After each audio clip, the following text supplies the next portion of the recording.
BJP, Congress గూండాలు వీళ్ళందరూ కలిసి మరి ఈ ప్రాంతంలో ఉండే దళితులు, క్రైస్తవులు వీళ్ళందరూ కూడా వాళ్ళ చర్చి కట్టుకుంటుంటే మరి వాళ్ళ మీద శాంతియుతంగా వాళ్ళు చర్చి కట్టుకుంటుంటే వాళ్ళ మీద మరి దుర్మార్గంగా దాడి చేసి చాలా మందిని కూడా తీవ్రంగా గాయపరిచారు. దాన్ని ప్రొటెస్ట్ చేయడం కోసం ఇంతవరకు వాళ్ళని ఒక్కరిని కూడా మరి అరెస్ట్ చేయలేదు. 18 గంటలైంది దాడి జరిగి ఇంతవరకు అరెస్ట్ చేయలేదు. కానీ వీళ్ళందరికీ సంఘీభావంగా ఉండడం కోసం ఈ తెలంగాణలో ఈ పేద ప్రజలకు గ్యారంటీ లేని ఈ పరిస్థితి మరి ప్రొటెస్ట్ చేయడం కోసం బహుజన్ సమాజ్ పార్టీ నుంచి నేను ఇక్కడికి వస్తే నన్ను దుర్మార్గంగా అరెస్ట్ చేసి పోలీసులు తీసుకుపోతున్నారు. పోలీసులు అయ్యా రేవంత్ రెడ్డి, నీకు ఒక్కసారి చెప్తున్నా బిడ్డ, మరి ఆ రోజు నువ్వు ఏదో తెలంగాణను మరి ఈ కేసీఆర్ పాలన నుంచి రక్షిస్తామని చెప్పి నేను అరెస్ట్ చేసిండ్రు. కానీ నిన్ను అంతానికి ఇచ్చిండ్రు.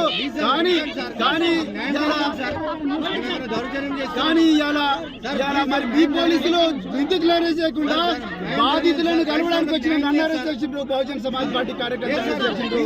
ఏ విధంగా అయితే గత ప్రభుత్వానికి కర్రు కాల్చి వాత పెట్టిండ్రో ఈసారి కూడా పేద ప్రజలు రాబోయే ఎలక్షన్లలో మీకు కర్రు కాల్చి వాత పెట్టి మిమ్మల్ని తప్పకుండా చెప్తున్నా. నేను మళ్ళా చెప్తున్నా, మేము ఏ మతానికి వ్యతిరేకం కాదు, రాజ్యాంగాన్ని రక్షించుకుంటాం.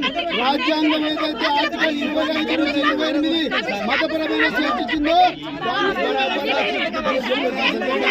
మరి బహుజన్ సమాజ్ పార్టీ పూర్తిగా చెప్తున్నాను. నేను తెలంగాణలో ఎవరు కూడా భయపడాల్సిన అవసరం లేదు.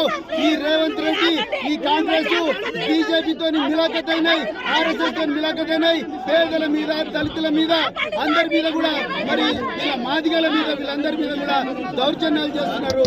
ఈ మతాన్ని గతం చేయాలని చూస్తున్నారు. ఒక్కసారి తెలంగాణ ప్రజలు ఆలోచించాలి. నరేంద్ర మోడీ గారు, మీరు రామరాజ్యం ఉన్నారు. ఇదేనా రామరాజ్యం అంటే?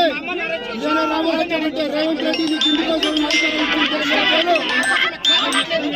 రాబోయే రోజుల్లో తప్పకుండా మరి దీనికి భారీ చెల్లించాలి.